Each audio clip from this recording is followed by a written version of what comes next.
Okay, good. So we're going to talk about dynamics of the mutation selection process and evolution. I'm going to talk a little bit about worldview too, different worldviews, where different ideas come from. And so that's me, Will Basil. So first let's start with some basic definitions. So, definition of science. I know I'm a math guy, I like definitions. Let's start from the beginning. Study of knowledge of the natural world, systematically building knowledge through the scientific method. So hypothesis, experiment, observation. Okay, why bother putting this up? We all know what science is. Well, the reason is because there's another very similar thing called scientific naturalism, and depending on being your type of philosophy, I'm not a philosopher, I might call this materialism, and there's nuances there which I don't want to get into. It's a simple definition here. Philosophical belief that the natural world, meaning matter and energy, is all that exists. So the reason I wanted to put these up is because people often take scientific naturalism and put it in place of science. And there's a movement to say, we want to make a more pure science, and so we're going to assume science is all that exists. And so they believe they're making more pure science.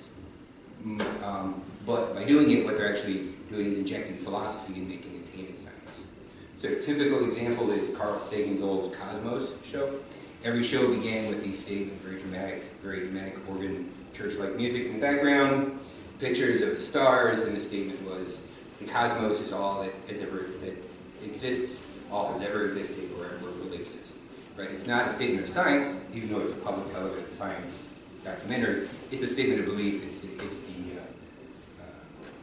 statement of belief for philosophy. Can I draw a distinction between scientific naturalism and materialism? Because I think there's an important difference, at least as I've understood the terms.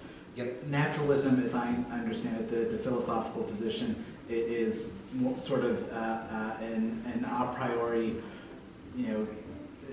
it's something that is based on your philosophical commitments, whereas materialism I take to be a conclusion based on evidence. I can say, after looking at the evidence, my conclusion is that all that exists in the universe is, the matter and such that science describes. But that's different from assuming it at the outset. Interesting. Yeah, I don't know. That's an interesting distinction. I don't have much more. I think naturalism will look at all the interactions in nature, contrary to materialism that is only looking at the manifestation. It's only looking at a physical manifestation of the nature's interactions. Well, I don't understand what you're trying to say.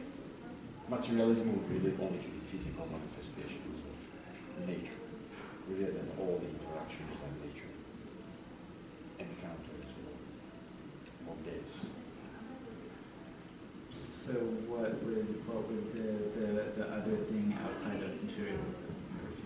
Well, I have like all interactions of nature. Like beyond the scope of what is materially evident.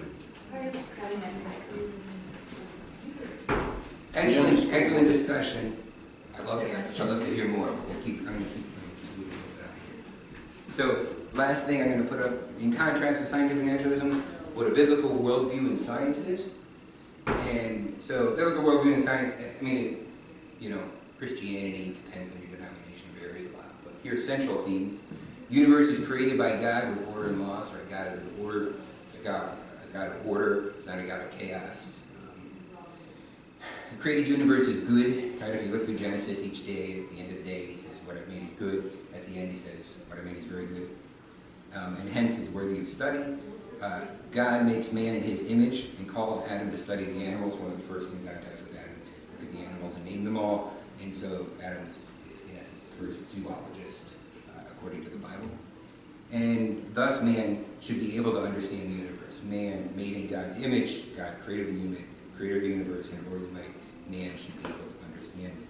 And so there's some central themes here that the universe that come from Christianity, or that come from Christian thinking, that there are order and laws to the universe, that it's good and worthy in study, and that man should be able to understand it. Right? These are actually really important for developing science philosophically. I wish we had another hour to just talk about this. I wouldn't be the person to talk the best about it. But there's a lot of science comes from Christian thinking. Francis Bacon, who's the father of the scientific method, talked about God wrote 2 books. He wrote the Bible with words, and we use words to understand it. He wrote the universe with mathematical laws, and we use math to understand the universe. Be the math guy, take that. But that sort of thinking, both the scientific method and the idea that there are laws for the universe come from, are rooted from Christian thinking. There are other cultures. I don't want to get into different cultures and things today, and I wouldn't, honestly, not qualified to discuss it. Interesting discussion would give different people to talk about it. So, question to clarify that definition. Yep. When you refer to Adam there, is your definition consistent with a metaphorical interpretation of that, or are you specifically asserting there was one first man? So this is a really good question. So when I wrote with this, I tried to stay with things that are consistent across the Bible, as opposed to picking a particular interpretation of a particular scripture. So throughout the Bible, scientific efforts are worthy of study and scientific knowledge is valued. For example, Job, God challenges Job, well, do you know how the foundations of the earth were laid? That sort of thing. So that sort of knowledge is a valuable and powerful thing. Whether it's either way on Adam, it's still the value of knowledge that's important. Okay, so this definition is consistent with not believing that there was a literal first human, the ways, you know, Abraham, for example, does. Either way, you believe that. Okay, so there's something called the primary axiom of neo-Darwinism, is that all life is merely the product of random mutations plus random selection. And so I'm going to reference John Sanford, who's a Cornell geneticist, in defining what the primary axiom is. And so that's what he calls the primary axiom. So we're going to talk about that a little bit. And is random selection really the phrase you meant there? Or random mutation plus, yeah, probably shouldn't have the word random selection, just selection is fine. Yeah, natural selection should probably be the phrase there. Well, you could also argue there's an element of randomness in the selection as well, because what traits are useful are sort of defined by what the environment is, and the organism doesn't have that much control over the environment. So, yeah, so selection is actually a very complicated thing, which we're going to talk about in a little more detail, and that's where it has to do with the environment. But Frank's point, right? The word random shouldn't be in there. And the point here, point worth making is that scientific naturalism requires humankind and all of life to have come from somewhere, because we look in the geological record, it's not there earlier, and it's there now.